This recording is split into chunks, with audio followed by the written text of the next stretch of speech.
पुण्यातून एका हायटेक भोंदूबाबाचा भांडाफोड झाला आहे।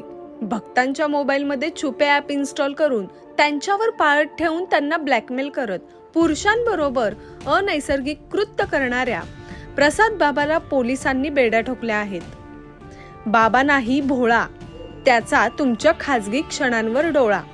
कायम महिलांच्या गराड्यात असलेला हा भोंदूबाबा हायटेक पद्धतीने भक्तांना ब्लॅकमेल करत होता। मोबाईल मेमरी फुल झाल्याने एका भक्ताने मोबाईल लॅपटॉपवर चेक केले असता त्यात एक छुपा ॲप असल्याचे समोर आले। या भक्ताने तातडीने हा प्रकार पुणे बावधन पोलिसात तक्रार दाखल केली आणि पोलिसांनी या प्रसाद दादा या भोंदूबाबाला सुसगाव मुळशी येथून अटक केली।